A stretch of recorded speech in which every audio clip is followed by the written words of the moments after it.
Thank you very much, Shinjini and Keenan. Heidi Hayes Jacobs and I are honored to be here, and we're looking forward to this session. And I'm just going to try and click this Oh, forward. give me 1 second. Nope, we got it. All right. Excellent. So, welcome everyone. We're looking forward to this time together with you. We're going to start off, we always start our sessions with some essential questions to focus our lens. And so, for today, an essential question we use often is how can we prepare our learners for the future? And when we say that, we really mean their future. Right. So it takes some creativity and some stretching to really keep in mind the experiences of our young learners. And beyond that, we're also looking at how do we make meaningful curriculum decisions moving forward. And when we talk about moving forward, there's a long history of making these kinds of curriculum decisions. And we are looking at an unprecedented time of having dealt with a global pandemic. And so we're going to keep that as a lens as we go forward.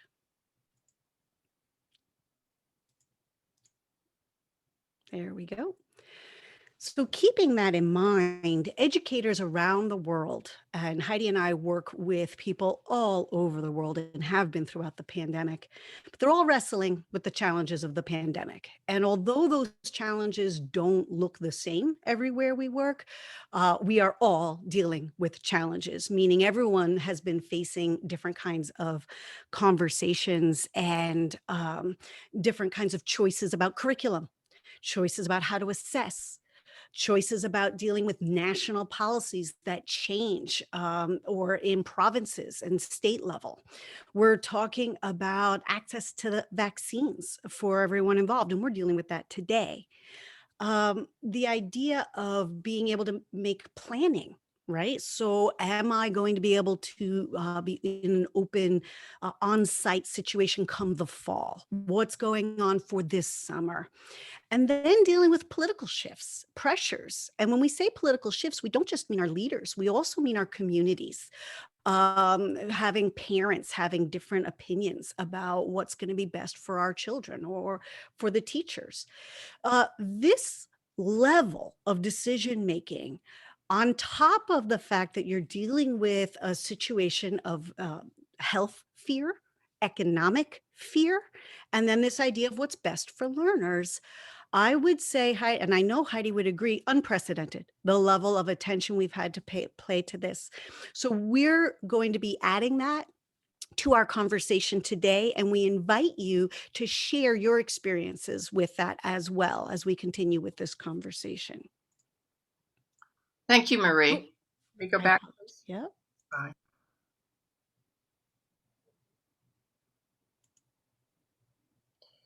So you have choices in front of you. And as you look at the pandemic, we would ask you to think about 3 distinctive approaches your district and your school can take. Otherwise, with good intention, I think we may just jump to a specific action. Our colleague, Allison Zamuda, has worked with us, and we are, the 3 of us have done a lot of thinking about this, and we see 3 fundamental approaches that you can take. And you need to think about this because it'll affect everything you do. You can do recover. And if your district decides to recover, what you're really saying is you're going to try to go back to what was and reinforce it. You're going to look at what you're going to cover in the curriculum. And it's an understandable approach, but it doesn't necessarily mean it's going to be one that will really best support our learners. We might deal with refresh. If you take refresh, you're saying, we are in the situation we're in. We need to move forward. We're going to have to make some decisions about what to cut out and cut back, consolidate, and keep moving forward in the curriculum. Because, in fact, we need to make some adjustments, some significant ones, given the experience of our learners and the communities. There's also reset. There is the opportunity to actually really rethink not only the curriculum, what to cut back, consolidate, keep, but also what to create, what to build on. And that might also deal eventually with some structural changes, perhaps different ways you're going to use learning spaces, perhaps different ways you might group your learners. but the approach you take as a whole will have everything to do with what's possible. In the chat, I'm posting a blog post that relates directly to that question. So continuing on, let's look at this poll. What do you see as your district's approach moving forward post-pandemic? Whoops, we should go back to the poll. Sorry about All right. There we go. Good. All right. Recover. We're just going to do our best to go back to what was and keep it going. Refresh. We want to make some adjustments or reset. Some actual new thinking about everything from the way you deal with summer school, the way you structure or group your kids, and the way you provide instruction.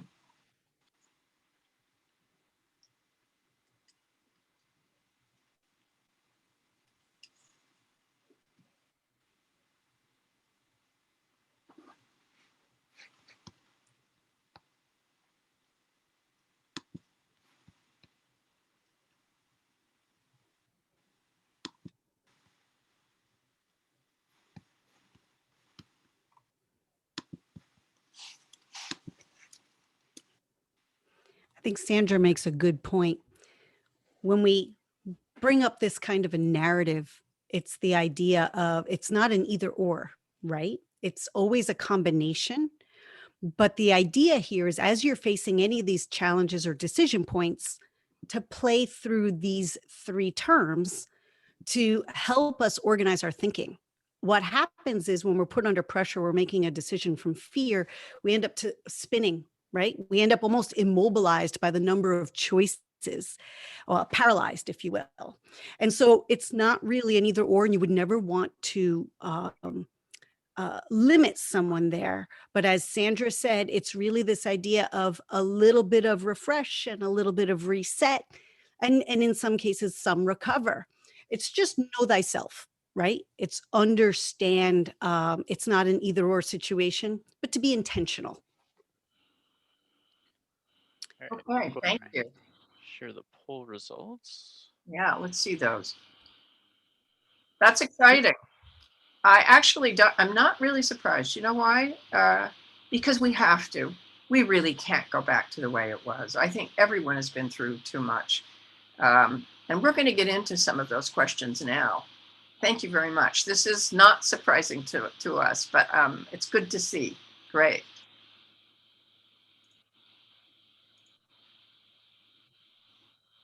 Next slide, I think. Yep. There we go. I click it and then I worry that it's going to go again. Okay. Right? Because it already happened once.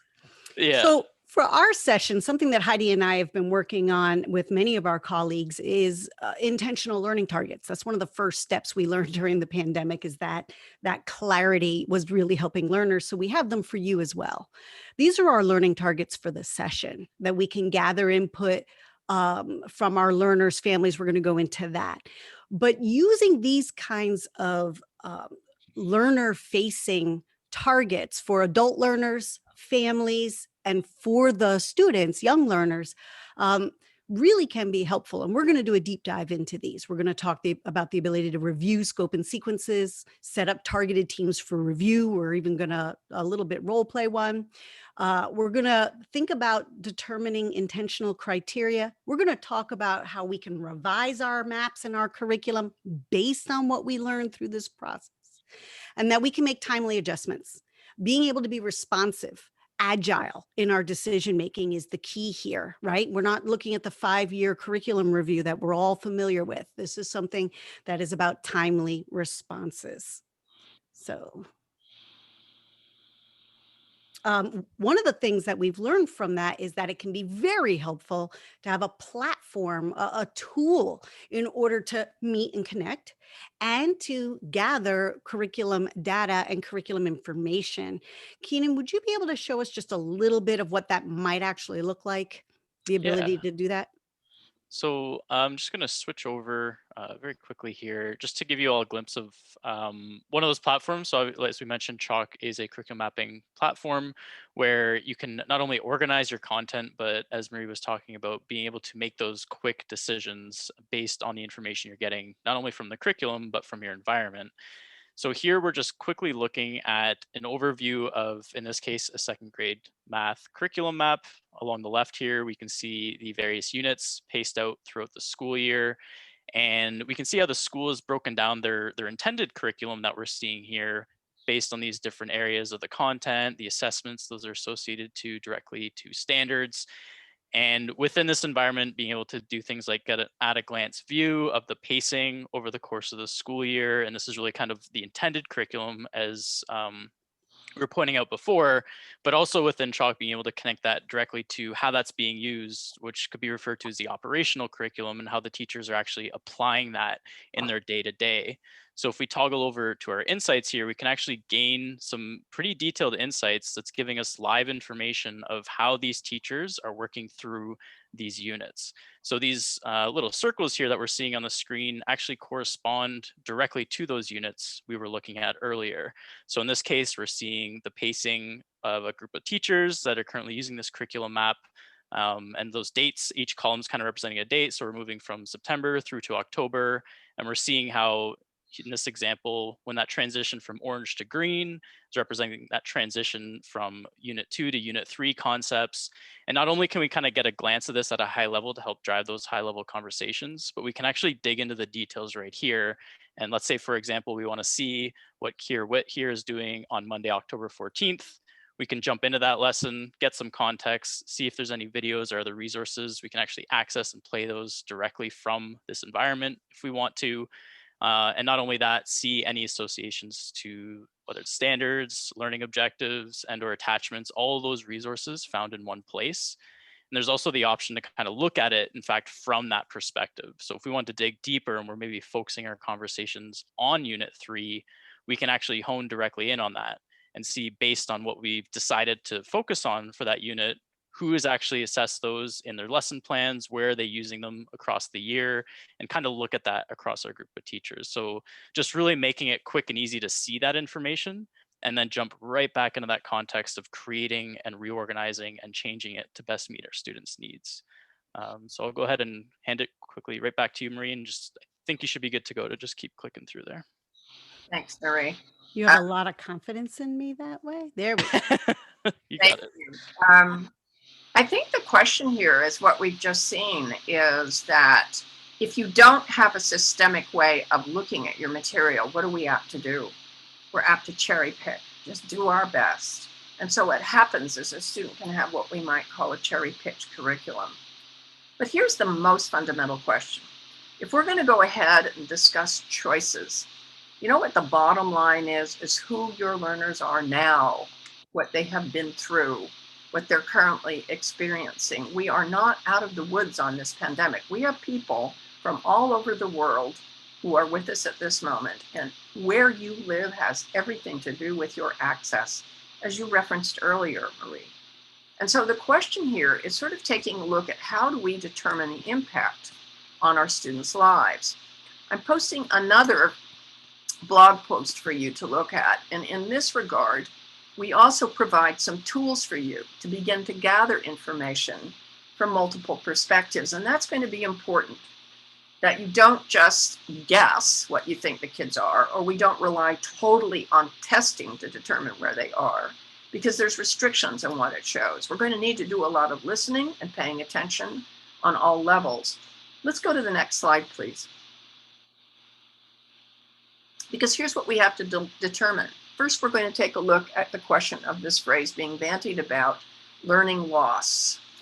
Now, that's a big phrase and it's pretty heavy duty, but what I think is legitimate to think about is during this pandemic, there is no question that many students tuned out, had a great deal of difficulty based on where you live. Not all of you have had the same experience. Some of you have been in schools that have been almost totally in remote learning at home.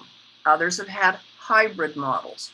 The most commonly heard word, and I would be very curious to see your response on this, is pivot. I've heard the word pivot from so many administrators. We had to pivot from hybrid to at school. We had to pivot back. It's not been easy. And so what we're looking at are potential losses in academic skills, in content knowledge. There's no question there's going to be some dips, perhaps. Social connections have been lost in some ways. Emotional well-being for some of our learners has been challenged and continues to be. Motivation. We're reading a lot about that. And the fatigue factor is huge. The other day, I was with a group of teachers from the Western United States, and I could not believe their faces. They were just bedraggled. They said, we're working so hard, but so are the kids, but it is just getting really tough. That's real. And so as we look ahead, we know there's going to be some losses. And there's the question of physical well-being. Some students live in a place where they are outside all the time. Others are not. There's been this notion of confinement. And then, unfortunately, there's been the pandemic itself that's hit a lot of families. But you know what? There's also been learning gains. So if you could hit yeah, there we go. And guess what? They're all the same. There have been some kids who have loved this experience, who are thriving.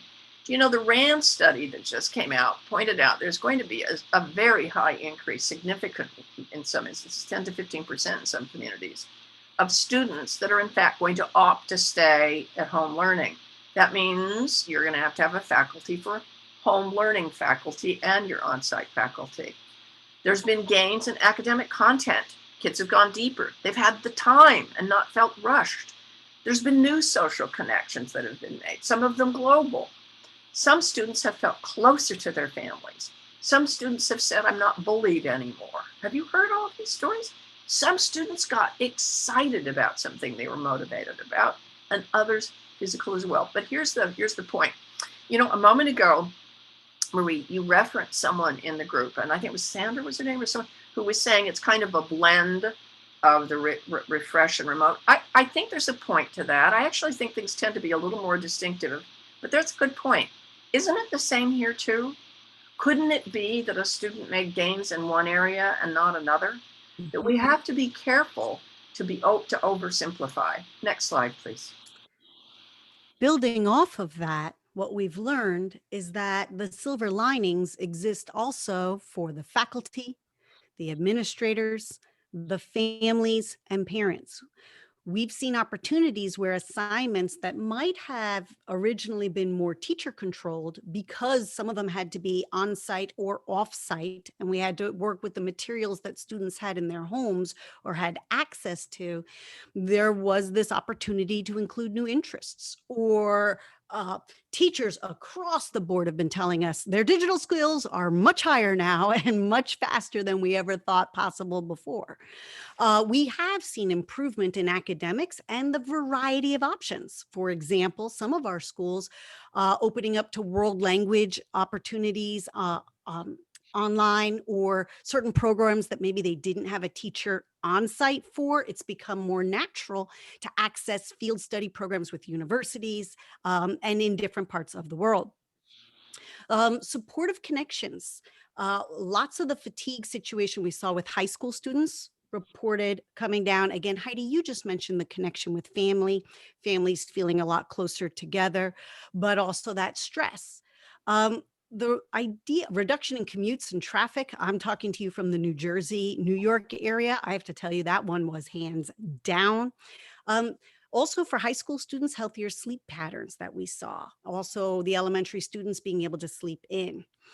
But this introduction of a variety of learning environments is very close to Heidi's and my heart. That was a big part of Bold Moves. And we talked about these ideas long before a pandemic, but we're trying them out now. And the idea here is that we cannot stress enough that these are not consistent across communities, that every positive we say could also be seen as a negative.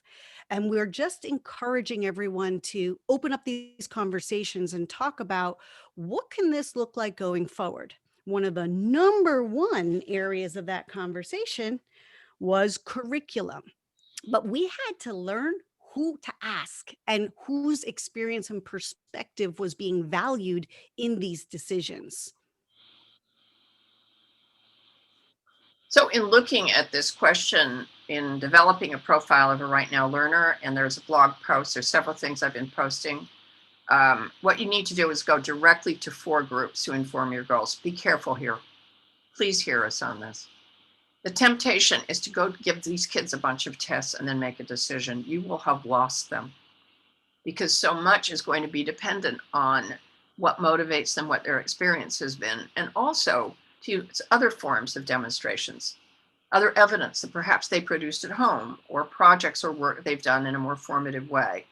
So we, in the blog post, we give you some tools to go and do some work. In fact, there's some interesting ideas. Listening tours is a really good one, where you might sample different groups of parents and not just go and tell them what you're doing, but listen to them about what their students need most.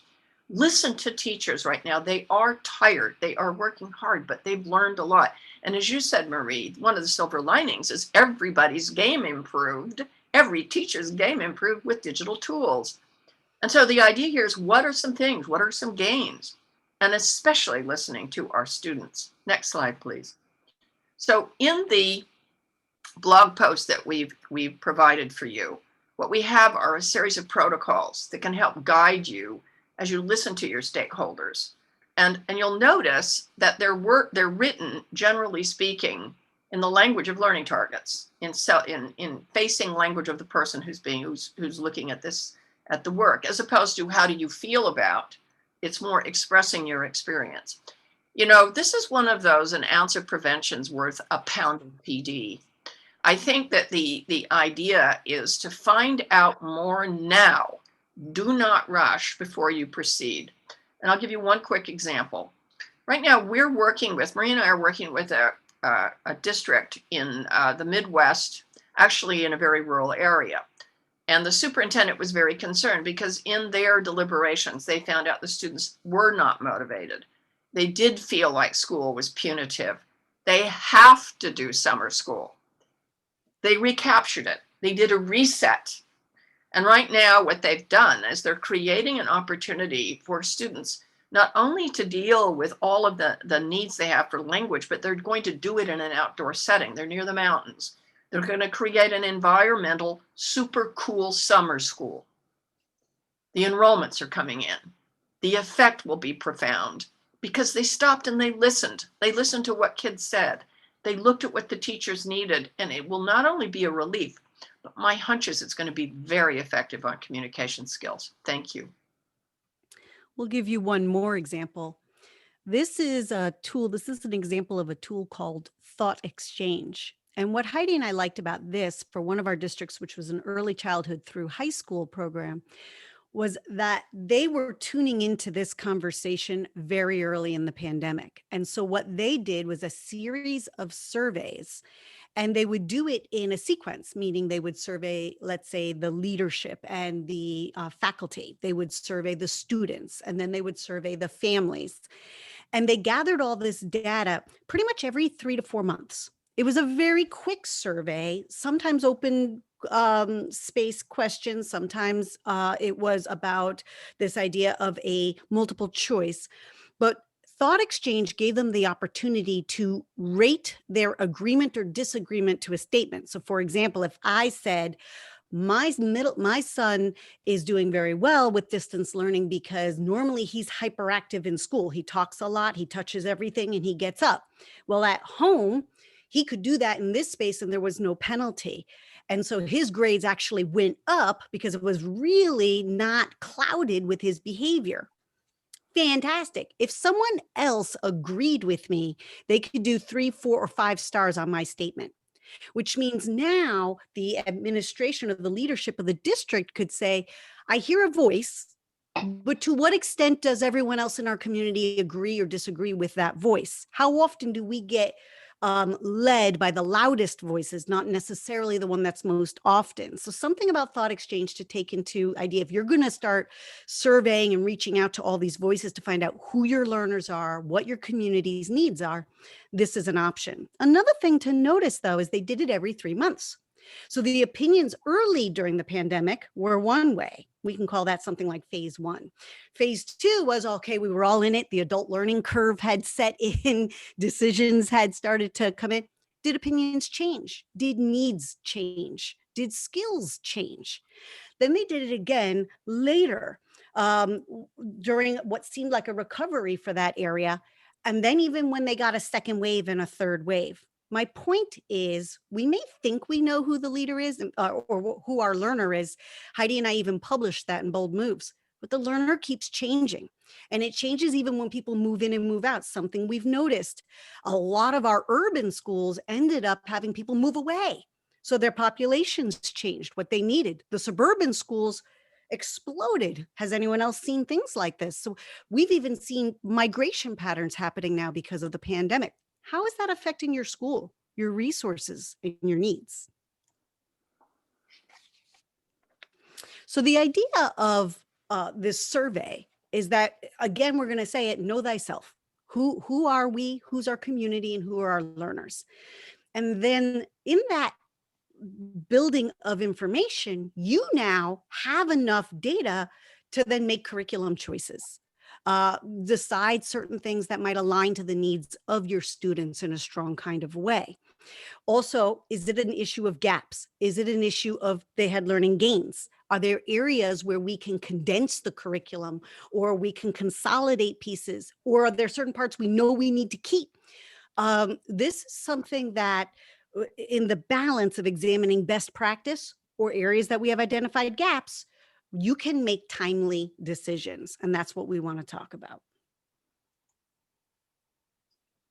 So you might recognize this chart from our earlier webinar series, the first batch that we did together. But if not, let me explain something here. Could we hit this? Yep. Yeah. One of the things you're going to need to do to move forward as you look at this sort of decision-making tree is, let's stop right here just one sec, is if you look at updating goals, it sort of builds on what you were just saying, Marie. What it is we're looking at informing what our targets are on the basis of what our kids need. It'll be a combination of surveys, absolutely. Also listening, gathering information, and really listening to teachers, not just kids need academic skills, but really looking at some of these others and shifting your goals to be enlightened by this experience we're having right now. Your goals shouldn't look the same as they did pre-pandemic. That would be like called total denial that something happened. And so what we're looking at is making those goals inform curriculum and instructional design choices in a more systemic way. Otherwise, we're just hopping as individual teachers. So we're going to get into how we inform reviews and how we strategically look at what to cut out, cut back, consolidate, and create, and how having a tool and a platform really makes this easier. In addition, we can hit the next arrow, thank you, is then we get to this notion of, here we go. I'm excited. Yeah, ta-da! Where you're on mute. Sorry, go ahead. But what did you say? I said none. See, now it's anticlimactic. The buildup was just too much. Oh, no, it's all right. There you go. Okay, here we go. But from there, you see, then I'm revising instruction. So if I'm a classroom teacher, whether I'm a high school social studies teacher, or I work in an interdisciplinary team, or I'm working on the notion of pre-K, we're looking at pre-K through grade 2 vertical group. The point here is it's informed by decisions that have been made, and we're going to ask some hard questions. Could you pull up the next slide, please? And this is a really critical set of questions. And we've done a lot of thinking and writing about this, again, with our colleague, Allison Zamuda. And one of the things we're going to be asking, in a sense, and I'll post a blog post for you to look at this too, is as you begin now, we've got our goals. We know what our kids need. A lot of our kids thrived virtually. A lot of our kids didn't. Our first and second graders need to have an intensive language program. Whatever comes up, you now have to sit down, roll up your sleeves. It's nuts and bolts time. What are you going to cut out when you look at your curriculum?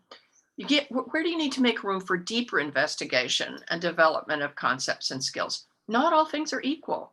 Not everything is important to everybody. And you're all in different settings. I don't think in my career, and Marie, I believe you're going to say the same thing, having visited so many schools, no two classrooms are alike. No two schools are alike. They have some things in common, but every place is different. So what are you going to cut back? What are you going to move into the foreground where important technical cognitive skills, content that's central to the idea, and a commitment to demonstrations of learning that are revealing and helpful? What is going to be in the foreground? That doesn't mean you're throwing everything out. Think of a stage. There's the foreground and there's the background. There's the front of the stage, the back of the stage. You can always bring it up. You've got to make better use of your time. What do we consolidate? How might we pull elements together to make more effective and a more coherent whole? What do we create? This is one of our favorites. What are new possibilities? Are there new ways students could demonstrate their learning? Are there new types of projects? Are there ways for them to perhaps document what this last year has been? What are we going to do moving ahead? These are your basic questions. We want to dive in a little deeper now on who makes those decisions, how you make those decisions, and what that might look like. Marie, thank you. So when we think about the process of making these decisions, it's not enough to have the curriculum documented, right? If all I did was document the curriculum, then I have a nice storage facility. As Heidi would say, it's curriculum mapping the verb, right? It's getting into these conversations. But the design of those conversations is just as important as the design of a template for the idea of how you're going to document a map. So, how are our teachers getting to these conversations and who's at the table? So, looking at our options here, just as a starter, we always have grade levels. We always have departments. We know that. We've met that way. I would almost venture out to say we can meet that way out of habit, right? It becomes a part of our schedule. It doesn't even have an agenda necessarily. And that's a good thing and a bad thing, right? It's a challenge. But let's talk about when Heidi was saying we could consolidate things. Maybe there should be some interdisciplinary teams meeting, looking at that question and saying, where are some of these connections so we can strengthen the retention for our students? We have less time. What about vertical teams and vertical teams that are not just a department in a high school, but a vertical team that is thinking about maybe kindergarten through 12? How are they making those transitions and connecting? And what data are they looking at? Next one, we talk about curriculum task force teams. One of my biggest pushes is starting with a question. If you had all this data, I could talk about 6 types of data, but if you had all this data right now, what's one question you would ask that would really help your learners right now? Then start with that question and let's build a curriculum task force team who then is committed to gathering and observing that data and then on a timeline examining and making decisions about it.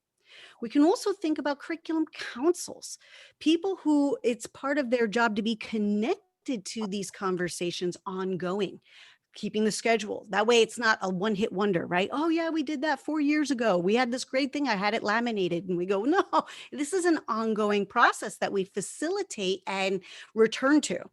Maybe it's 3 or 4 or 5 questions a year that we're committed to. But going beyond that, let's think about special ed. Where's their role? These are the people who know the most about learning in our buildings. So let's make sure they don't attend any of these meetings and talk about the needs of our students. That's a joke. I dedicate that to you, Heidi. But this other idea, bringing in, do we have field study or community partners? Do we have a local university who maybe could attend and tell us some resources that they have that they can contribute to our distance learning possibilities? These are meetings that we don't have out of habit, but they are meetings that we do need to have. And it can't be one where we do the admiring of the problem, right? Where we admire the problem. Yeah, this is hard. It's going to be tough. All right, see you next week. Bye. So, right. And then we come back and we have that meeting again. It has to be a meeting that gets to a conclusion, to taking action. And I don't mean necessarily the perfect answer, but we have to move forward and then examine our process. And to do that, you have to have a structure around it. We're going to talk about that more, but how? I'm going to ask you this. How does information flow through your organization? Does it all flow through the same people whose rooms tend to be next to one another, who have a lunch period together? I know lunch, what is that? The 10 minutes I shove food in my mouth. But the idea is this connection in time and flow of information. Do your faculty have a way to connect? Keenan, I'm going to ask you to just model for us when you have a plan for how your faculty will connect to one another and share information. It can't be dependent on a meeting every Wednesday at 2 o'clock, because that's when we're at our highest intellectual ability, right? So this idea is having another method. Keenan, if I give you control, would you be able to show us some ways to connect? Yeah, sure. So we'll quickly jump over back into Chalk here. And I do have a quick example on to show. So this is actually something we spoke about in our earlier conversations, Marie. I really like that idea about the geometry sign. So I kind of took that and wanted to show you what that could look like. So let's say you and I had that conversation and we want to make sure that it's documented so that people can take advantage of it. By having all our content structured here, we might find where we're talking about those concepts already and go ahead and add in those. So, I mean, obviously would have typed that. I had that copied and pasted in for the purposes of you all not watching me type out words. But then we can also attach any resources that we wanted that go along with that and drop those in. And once we've done that, we can kind of quickly provide the context to our colleagues. So if we're looking to bring this back to that conversation, we can actually leave the comment here and let our colleagues know, tag them, bring them into the conversation. That will send them an email so that they can check it when they're ready to go into that context and contribute to this. And not only can you do that asynchronously, but if you both have the opportunity, maybe you're not next to each other, but you both have the time, you can actually both collaborate this in real time at the same time as you're working through your content. So those are just a couple of the ways that you can kind of bring that to life here in Chalk. Keenan, Thank you. I know my assignment isn't this slide. I got to say something. I really want to say something in the moment. This is how curriculum can breathe. Just contrast that with cut and paste. If any of you know what cut and paste is, please raise your hand. You can do that actually if you want on the screen. But the idea here is that this is how it breathes, is through directed and specific conversation. Just had to say it. I got very excited when I saw that. Thank you. Excuse me, Marie.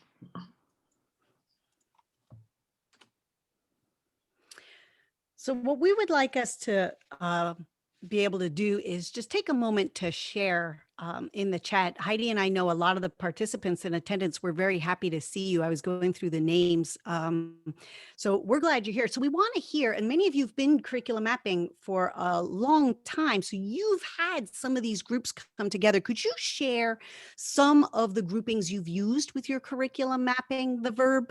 Or the groups that you think would be important right now to pull together during the pandemic and post-pandemic. For those of you in the room, if you could go ahead and take a chance to share in the chat a little bit of your experience with this. Diana, I'm looking at you. Jenny, I'm looking at you. Yep, that's happening. Maybe we could go back to the slide. Yeah, here, I got it here. Yep, can we pull that up? That'd be great. Oh. Yeah. No, you had it. Whoops. Forward again. One more. Yeah. There it is. We'll leave this up to inspire you. I have one. Really happy to see Belgrade here too. We got some future stuff we're going to do. Excuse me. Some people were saying hello to you too. I've been catching that. One thing though, I want to talk with you for a minute. Marie. Yeah. Let's have a conversation while people are thinking about this. It seems to me that in our work, one thing we've seen that is important is to not overgeneralize any of these groups. So in other words, when somebody says vertical team, they think, oh, it's K through 12. It may be for a specific review. It could be grades 5 through 8. It could be here, everyone thinks grade levels. I don't want you to just think of elementary. How often do we get all the teachers who teach freshmen in a room? Do you know what I'm getting at? Absolutely. Yeah. We've had just one where I was working with a CTE program, and I was meeting with their teams, the specialists, the 504 and the special ed. And one of the things they said was they don't get invited to the district's IEP meetings. And so it's not always just, you may think, oh, we have a group who meets, but are those all of the adults who are aware of what's going on with that learner? Meaning if they're going to a different program, is there someone else who should be invited to this conversation? And what could that impact be? Same thing with departments. People hear departments and they think, okay, high school, but then let's look at early childhood. How are we developing the sound system? And that you mentioned earlier, a language program. But if we're teaching those in isolation at those early grades, how about some department meetings in an elementary group? Yeah, I think that's absolutely right. To me, that's who should be at the table. And that's really the question. I'm looking at some of these comments. I was just struck with one. RV says, in our university, we normally invite industry partners in curriculum mapping. They provide the real picture in the world of work. To me, that was like what you were talking about looking at different partners. Somebody said Yep. And that you need to overhaul their vertical team. Totally love that verb and respect it.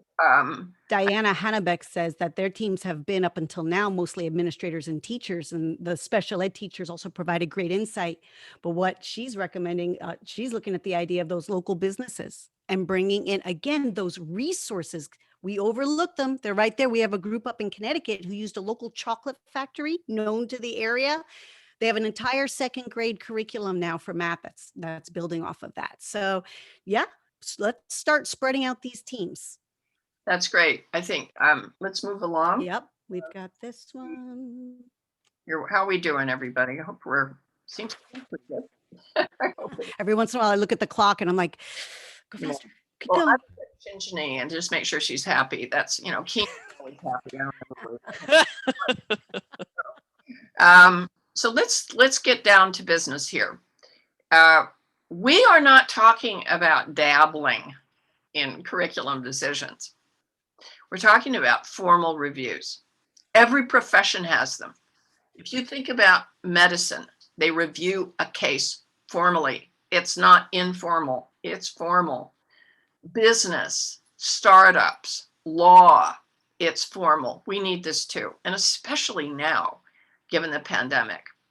So we're going to run through these 5 steps. I'm going to read them very quickly, and then we will walk through them and go into a little more detail. You're going to identify the curriculum area needing review. Not everything will be equal post-pandemic. There will be priorities. You're going to determine the review team, like we were just talking about, and establish criteria for the review. That criteria we were talking about, what to cut out, cut back, consolidate, create. Then you'll conduct the review based on the criteria and then move to take action. Next slide, please. One of the things that we start off with is identify the part of the curriculum or the curriculum area that's ready for a review. I want to point out one feature here. Sometimes we tend to lean toward a need, a gap, a negative. And my experience has been, especially if you're starting this process and your faculty haven't been gathering the data for very long, it can be helpful to think about what worked. When you're surveying your students and you're looking at what's going on in their life, ask them where maybe some of those silver linings that we were talking about were for them. What were some of the interests that they experienced? That might be data now that you can connect to your curriculum. We just finished having students write their curriculum for next year, 2 units. Roblox showed up and Legos. So they have an entire industry now with Legos. Why did that happen? Maybe that was something they connected to. Or students who gave some amazing mammoth presentations, and we go, you know what? That was retained. Those kids were talking about that for 8 weeks past that unit. Can we get a map of that? What did we do? What was the lead up? What was best practice? Mapping that and examining that, especially with teachers in fatigue right now and having had a lot of adult learning going on, might be a fantastic curriculum area ready for review. But beyond that, think about those teams we talked about. Now, I know we already talked about it, so I'm not going to go too deep into that, but I do want to bring up this idea of the criteria. The team doesn't just have a meeting and then in 45 minutes have all the solutions. That's not really how it works. We have to come up with questions that matter. We have to come up with knowing what data we want involved and informing that meeting. And that's what we're talking about when we say determine the criteria. Is it something that is a question we have about the students? How are they? Maybe I need student achievement data. Maybe I need examples of student work. Maybe I need curriculum data. And then I would use a platform and get that information. Maybe I need environmental data. Maybe I need student data. Who are our students now? Maybe I need this idea of perception data, the surveys we were talking about. And maybe I need research data, like that RAND study that we shared with you. You think about all that data you have access to, and then you can determine the criteria of what is it that we need to cut? What is it that we need to keep? What is it that we still need to create? And in that keeping, is that something where we're consolidating something, or is it something that we're cutting back? Heidi, I think you'd say the same thing. Many of my clients have ended up cutting back almost 50% of the curriculum experiences. Yeah, you know what's interesting on that? What's interesting is we probably should be cutting back anyway. You know, the truth is, when you go to countries that have done extremely well over the last 10, 15 years, they decided to not try to cram in so much and be able to do less and do it well. So it's an interesting point. I think you're quite right. I think there may be some staying power here as opposed to just packing it in, taking a hard look about what to unpack and go deeper. So as we proceed, we establish the criteria for the review, and we're now going to take a look at whether we're going to look vertically or whether we're going to look across a grade level, whether we're looking at a program. Maybe you have a pathway model in your high school, a career pathway or something like that. And what you're going to do is then begin to apply the criteria very deliberately. And remember, keep in those categories. It really keeps you focused. You're being like editors in a way. You really are. You're shaping the manuscript. What are you going to cut out? Not everything stays. You can't keep adding to the curriculum every year. It's too packed anyway. We're looking at what to cut back on, what to consolidate and integrate, and perhaps what to create. Could we go to the next slide? So what you might end up doing is you may be deciding that you're going to conduct a review, and you're going to do it based on the criteria, and you've decided to review a unit or an assessment. And you go back in and you decide that we're going to create a new one because we lost our kids in the process of our English class. So what we're going to do instead is do a global lit group around To Kill a Mockingbird. And we're going to connect through Zoom or Skype, and we're going to record those sessions where we interact with students around the world who've read the book, and then we're going to write about it. This is a really good idea. Now, maybe we don't do it all the way through, but it's an example of what this might look like. We go to the next one. And then what we're ultimately going to do is take action. And let me just say that this is where it gets very exciting. And the next couple slides, I think, will show what that looks like. So let's go to the next slide. And we're looking right now on Chalk at a big picture, scope, and sequence. So let's say we're looking at the nature of science. We're looking at a science curriculum. We're looking at the way it's laid out right now. We're going to have to make some decisions. We reviewed it. We're now going to pull out some units. Now, these are color coded. So it might be the purple is one unit, the orange is another. But we're now going to say, we're going to now look at a scope and sequence level. The last one I showed you was a unit level. Where is another way we could begin to apply this criteria? I love this next slide. It's one of my favorites. So now we're getting real. This is the 6th grade Earth and Space Science. We might be meeting, and it might be that we're meeting in a vertical team. So it's not just the 6th grade teacher looking at it. It could be the 7th and 8th too. It could actually be someone from another discipline or from a task force group. We're going to walk through plate movement, rock transformation. I love these titles, don't you? Shake, rattle, and roll, obviously about earthquakes. A wrinkle in time. I tend to think that has to do with canyons and mountains and the shaping of land.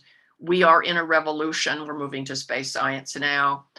Earth, moon, and sun, ocean, atmosphere, and climate, weather forecasters. I think that I kind of think that the first half were a little stronger, whoever this teacher is. Take the spirit of the first titles and get it down to the second part, because I think those were good. But here's the point. And I actually know this person very well. They're great. The point here is now we've got to say, maybe we need to consolidate. Maybe we're going to put more of the ocean, atmosphere, climate together more with the weather forecasting piece. And we're going to not deal with so many, all of the terms, but consolidate it a little bit. Maybe we'll deal with plate movement and rock transformation in a distinctive way, but we maybe can cut back on some of the studies of every earthquake in the world and mainly focus on a few. Perhaps it's in California, it's in a local area. The point here is you go through and literally begin to make those judgments. Then you'd return back, in this case, to chalk, pull it up, and begin to make those adjustments. And guess what? You've given yourself breathing time. And you also have more confidence that this is what our students need most. They're not going to be able to memorize everything. But what we really want to do is get at what is essential. Next, please.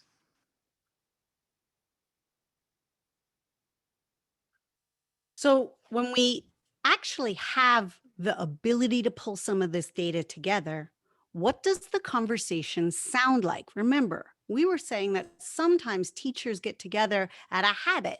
I remember some of the meetings I would get to with my grade levels. And, first we'd start off talking about the students, and then we'd start talking about the administrators, and then we'd start talking about, who, and then it's the parents, right? And we're trying to figure out what's going on with our students in our attempt to try and figure out what kinds of decisions we need to make. But that wasn't the most useful use of our time. And we were just guessing. Again, we were admiring the problem, but not necessarily knowing for sure which way we should be going. I'd like to share with you an example. And Keenan, I'm going to build off of what you said earlier. When I think we had a fourth grade, we had a second grade math, third grade math, fourth grade math. Was that our zone that we were playing with? Yeah. So let's pretend that we were looking at those units and how far we had gotten. Let's pretend I'm the fourth grade teacher and I say, okay, well, as I just checked in with my students, I started to bring up what I wanted to do with the coordinate plane, and they looked at me like I had potatoes growing out of my ears. What happened? And let's say I go into chalk in this case, and I look at the third grade and I go, oh, well, they covered that unit. Oh, wait. Okay, hold on. Let me go look back at second grade. Oh, wait. Oh, they covered. Oh, you know what? They didn't do as much. I think we found the problem. Now we're going to vote you off the island. Okay, that's not how it works, right? Because if all I used was data, one piece of data like that to make what we call a knee-jerk reaction, a knee-jerk response, that's not what's best for the kids. I have to have a conversation. So maybe I type in and I say, I see this unit went very quickly. Can you let me know, how did your students do? Can we look at some of the assessments? So now that person knows to share some of those assessments. I go to third grade and I go, I see you spent a lot of time on this one. How were your students doing on this piece? And they go, oh, they were doing fantastic. And I go, great. Can I see your assessment, how you were doing on it? And maybe they were using terminology on their assessment that was different from what I was using. Hence the potatoes growing out of my ears. Solution solved. That's 20 minutes at one meeting and we can decide which way to go. Now, Scooby-Doo ending. Let's pretend now that conversation goes back. And the third grade teacher goes, oh no, it was awful. I had to take that long because I had to reteach it to them the whole time. And we go back to the second grade teacher and we go, hey, we're noticing we're spending longer and longer on this because the kids don't remember it. Second grade teacher, can you tell us how they did on yours? Second grade teacher says on their little note, fantastic. They were so great. In fact, we got to skip half of it because we just moved right on. They knew it so well. Yeah. So now we come in and we go, tell you what, I get that it looked like they really knew how it was going, but we're going to ask that you just spend some more time on that, develop a sense of expertise. Could we have them maybe do a deep dive? Maybe they do something where they apply it a little more because the kids are not retaining it and it's taking up our instructional time. All that took was 3 teachers sitting down, 20 minutes, adjustment made, Scooby-Doo ending. Hopefully what you're getting a sense of, though, is that it's this conversation where teachers are looking at chalk and the curriculum data, they're looking at samples of student work, and they're getting perception data. And their intent is to make an outcome for that meeting. They have to take action, which is either something that is an instructional adaptation. Hey, you know what? Maybe we need to spend some more time on this to develop a sense of expertise. Maybe it's an assessment adjustment. Wow, you're using different terminology for me. We just created a gap for these kids, but they knew it. They just didn't recognize the term. Or maybe it's something where we say, you know what, we could move on because the virtual method of that was better. So on site, maybe we can even take it deeper and save more instructional time. The fact here is it's either a short-term revision, something that the right people can fix in a short amount of time. And sometimes the result of the meeting is, well, I don't know, what's research say? And we're like, let's do a book study or go to a conference, or maybe there's a webinar out there that we can find that'll have this same conversation because we don't know what to do. So it needs more research, but we say, hey, in 3 months, let's all get back together and return to this criteria. We can't just walk away from it.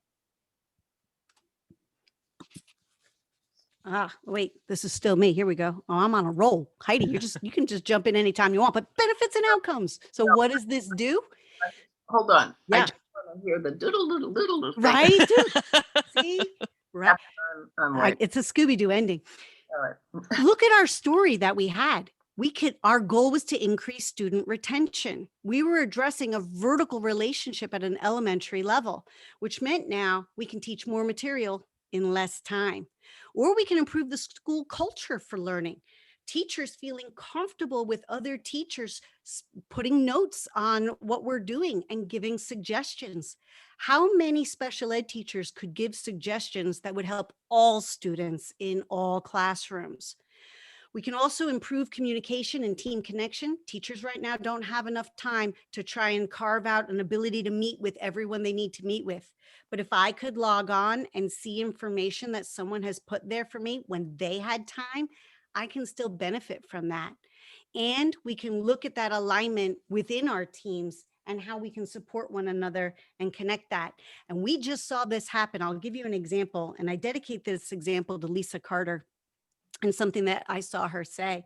I was working with a career and technical ed program, and we were looking at the culinary arts, and they were saying, well, actually, we were looking at all the programs, and they were going, what kind of curriculum review would work with us? How are we going to use this information? And so we started to look at, well, what was their question? Their question was, how do they get kids engaged? Because the kids were tuning out, as Heidi was mentioning earlier. And what they did was they said, okay, well, let's look at how we're doing our assessments. Can we just look at our assessments and whether our assessments are timely? And so he was working on baking. This was Connor. He was one of the teachers there. And he goes, my students don't want to, they're not even logging in. And I said, well, let's look at your assessment piece then. And I said, why don't you put down a challenge? Right? So you're doing dough, you're doing baking, all of that is your normal curriculum, but why don't you give them an impossible challenge? How do you make kale cookies actually taste good? And for someone with a heart condition, have it be low salt. And he was like, that's crazy. And of course, the administrator at the time was like, no, so strange, kale cookies. Well, Connor took that back to his students and he taught his unit. And then he said, just at the end, he's like, hey, if any students want to stay late or come in early and help me with this challenge, who wants to take on this challenge of kale cookies? Let's design a better, healthier cookie. He said 60% of his students either stayed late or came in early for the next class. And they talked to their friends and made them log on. So students who hadn't logged on in ages came on for the kale cookie challenge. And they made kale cookies and actually brought one to that administrator. And the administrator actually ate it, which went on their blog. And you can look this up. It's the Monroe One BOCES in New York. The kale cookie challenge has now gone viral and they want to do a pop-up like cookie stand. But the point here is, it was taking my curriculum and making a choice where they went, okay, let's do a timely assessment, even when I don't know how it's going to go, put it out there as a challenge and see what we get. And if the students had rejected it, he would have come in with something else. It's these kinds of stories that show the results of what happens when we're able to pivot in a timely manner. I'm just going to give an example here. this to me is one of my very favorites. The idea of motivating and engaging and taking something that you were going to teach anyway, consolidating it, and maybe cutting back on something else and ending up with a great creation. It's from New Haven, Connecticut. The course, or the pardon me, it was third grade, and the class was really about studying about animal habitats, something you can see and is interesting to kids. But instead, the teacher decided we are going to consolidate this with our ELA informational unit and also our whole approach to exploring media. And we're going to pull all this together. And I'm going to cut back on some of the science. And instead, what they did is they created, for me, and we don't have time to show this, one of the best quality productions I've ever seen anywhere for elementary, where the students used all types of tools to show news stories with backdrops using the green screen, of course, where there maybe is a lion on the beach and they're going, this lion is in the wrong place. They interview the lion and they explain why. Or there's a penguin roaming around in the playground at school. Where should it be? But they filmed it, made it. They wrote the entire script. Many of these kids are struggling readers. They were able to go through this process, enrich and expand their language. But the idea was, how do I keep them motivated and what do I have to cut out to make it happen? It's a great example. So let's move it along. I'm also watching the time and I want to be mindful of that too. Thank you. This is another example that we can dedicate to Lisa Carter. She was asking about CTE programs. This one is from, I think this was cosmetology. And what this was looking at cutting. So they ended up cutting a tremendous amount of the extra activities they tended to do for practice on site. But the teacher said, but they need to have some kind of organization for this. So they created a self-navigation tool. And so the teacher wrote these learning targets that we mentioned right in the beginning, right? These I can statements for high school CTE. And she organized these and then had the students kind of document their learning so they could practice offsite. This way, the teacher was able to cut a lot of those activities and on-site move into some of the other material that they needed to do because they were running short on time. So the idea would be to really look at that with the kale cookies we saw create, with New Haven and the third graders we saw consolidate. And here's an example of cutting. We don't know what the solution is going to be for each of the situations you're in, but there's going to be a tool that you can work with if you give it the time and the conversation.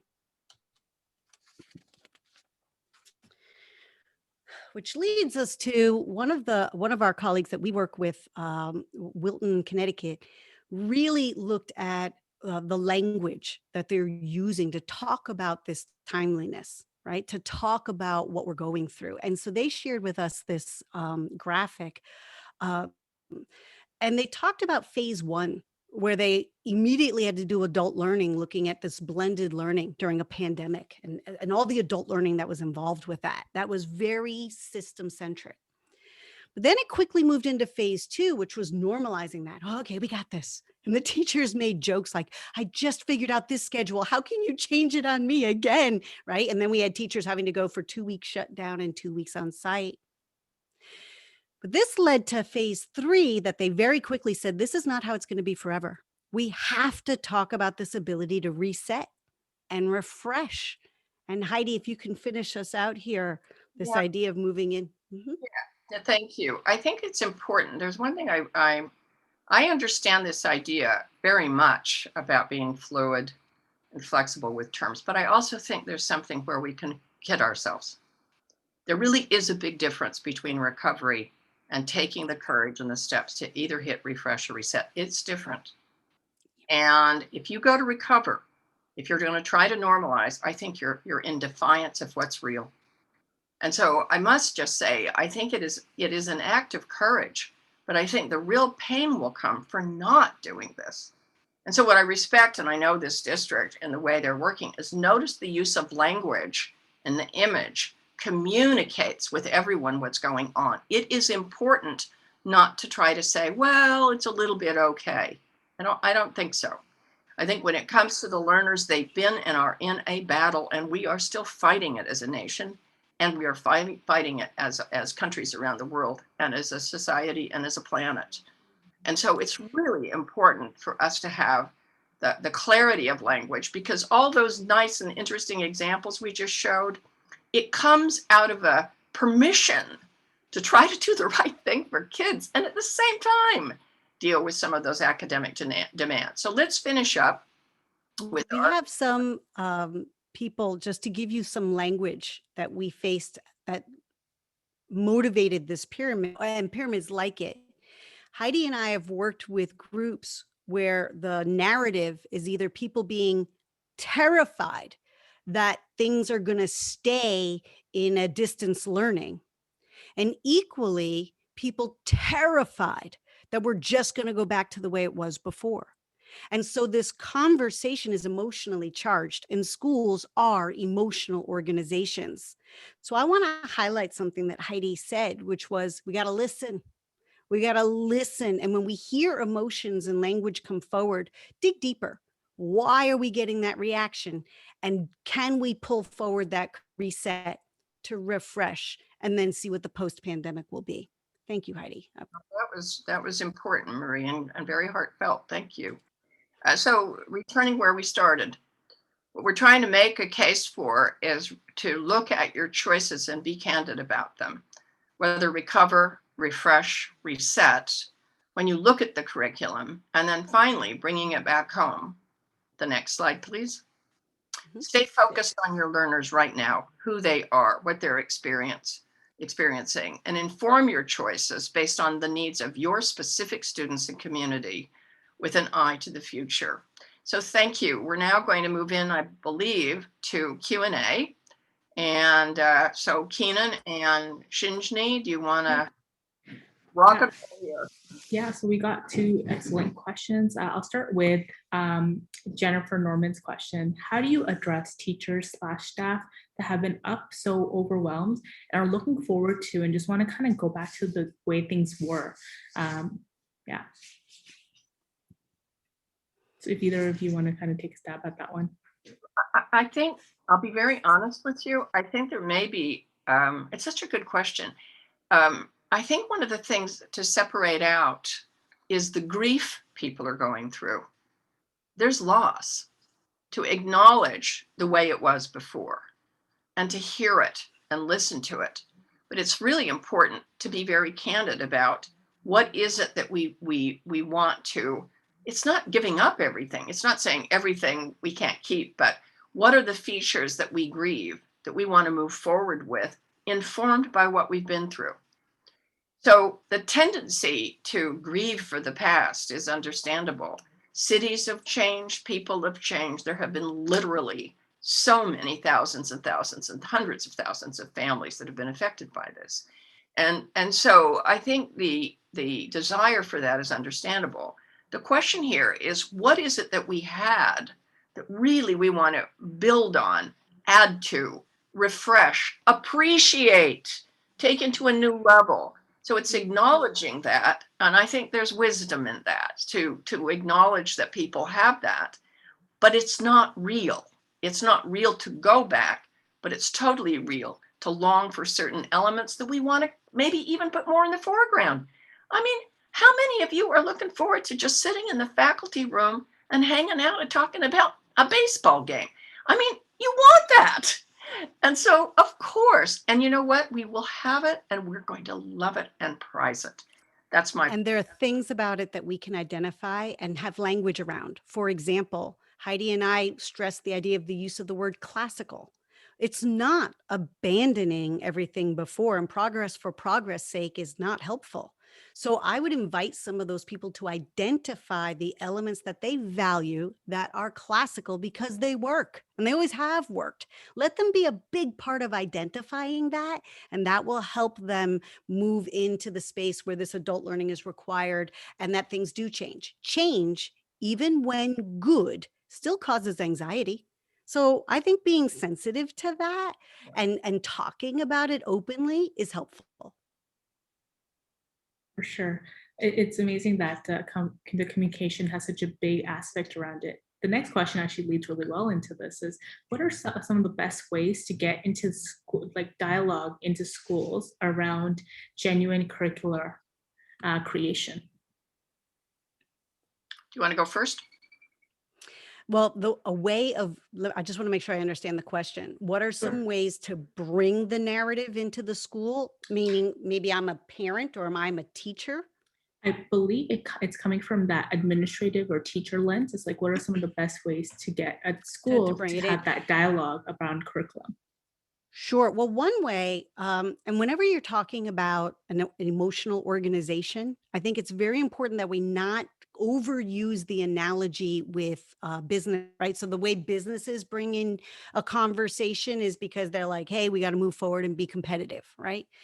But we're an emotional organization. So the analogy that works better for us is more medical profession, because the only organization that's more emotional than we are hospitals, because the decisions they make are about life and death, whereas the decisions we make are involving children, and no one wants to be an experiment there.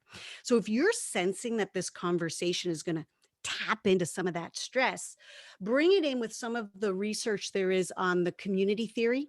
We mentioned Giselle Martinique before, but the community theory techniques go into bringing narratives and bringing conversations in. And one of the ways I think they warn us, I'll share one example, is don't come in with a position, meaning don't come in and go, we're going to do curriculum mapping. I've heard it's great. This is what remember that? We all make the joke about the administrator conference comes back and says, this is what we're doing. Everyone rally, and why aren't you with me? Not the way to go. So instead, the idea is start with a question. How could curriculum mapping help us? Should we do curriculum mapping? And if you bring what it is you want to talk about as a question, and then allow people to participate in the question and acknowledge participation, meaning Shinjini just had a conversation with us about curriculum mapping. She feels it's a great idea, and here were the reasons why. Let's all thank Shinjini. Yay. Keenan had a conversation with me about curriculum mapping, the worst idea on the planet, and he thinks we should not do it, and here are the reasons why. Dun, dun, dun, dun. Thank you, Keenan. Yay. In other words, you're acknowledging and valuing participation in the conversation. Do not attach judgment or status to it. That would be number one suggestion. Let me just maybe add on, building on that. When I work with teachers, one of the things I want to ask them to do is I start off by saying something like, we're not talking about you as covering curriculum, or this is your job as a teacher to do that. I'm approaching it that you are creative writers. And every day you're making creative writing choices. And you're composers. You're composing the way a child is going to spend time. And the more adept you are at making those choices, the more informed you are, the more likely it is they'll be engaged to appeal to them to the best of their work. And also, the more informed you are by what's going on around you, the grades before, down the hall, you will be a better learning architect or designer. The other is a real bottom line one that I've done my entire career. And Maria, you and I have talked about this a lot, and it still really holds, is in a school, I will put an empty chair in next to me. And, oh, Marie, think how many times we've done this. And we will say, we ask for the name of a student, a real student's name. So let's say the name of the student is Maria. And I'll say, Maria is a student in your school. I'm going to just simply ask you to agree to one rule. That's it. In our discussion, dealing with curriculum, assessment, instruction, whatever we're looking at, just agree that you will only make decisions and take your actions based on Maria's best interest, not what you're used to, not what's comfortable, not what you had as an experience. Doctors don't do anything less. They take an oath. They'll say, what is in the student's best interest? And so the point here is to appeal to the best of our profession, is to respect the fact that, yeah, we all have demands, but when you get people starting to look, they have the permission and the opportunity, and there's choices they can make, and they're part of a team, and they're looking at what kids need. It isn't going to be nirvana, but it's a lot better. And so I liked the question. I thought it was a good invitation. Thank you for asking it. Thanks, Shinjini. Perfect. And I think we just have time for maybe one more if you both are okay with that. So one of the questions is from Murray, and they're asking, how do you continue to hold students to a high standard while recovering from the lost instructional time and continue to be considerate of students' social emotional needs during such a difficult time? That's a Oh, good that's a question. great question. Yeah. I'll Thank start off if you want. Yeah. Yeah, I'm reading that now. Excuse me. Go ahead. you Yeah. got that? Good. So, I'll fantastic question. And I think that this is one that came forward very quickly as we moved into dancing between on-site, off-site, and online experiences. And one of the first jumps about assessments, right, with accountability and high standards, we moved toward two solutions for that in terms of offsite and online. The first was a return to the valuing of the reflection process, the reflections being ongoing, constant, not like just at the end of the unit. Remember that when we used to put reflections just at the end of the unit? They'd be at the beginning, middle, during, interactive notebook type work where students got to connect and speak and reflect and modeling those reflections, giving feedback on those reflections. I think some teachers tended to take a hands off with reflections, kind of hoping students would learn how to do it over time. But this was a movement of teachers taking an active role in those reflections because students were communicating and needed that feedback and connection. It's also something that if you attach it to an assessment, increases the accountability because a reflection can't be looked up on Google or Bing. I'm an equalist on this one. The other piece is the idea of designing better assessments, meaning I think there's feedback to us that if I'm having trouble holding students to a high enough standard, that's not just because I'm online, offsite, or on-site. It's because the design of my assessment could improve. And so a lot of schools were coming forward and working with Heidi and I and saying, what's a better design? And that's where we started to get into opportunities to personalize assessments or open them up to allow student interests or what was in the student's environment to become a real active part of that assessment. Again, can't be looked up on Google or Bing. And so I think we were given the opportunity, right? We all knew that we wanted better assessments, but this was a great opportunity to really design those better assessments. And I think where we were surprised was like the kale cookie we saw. Not only did students go to a higher standard, but man, they knocked it out of the park.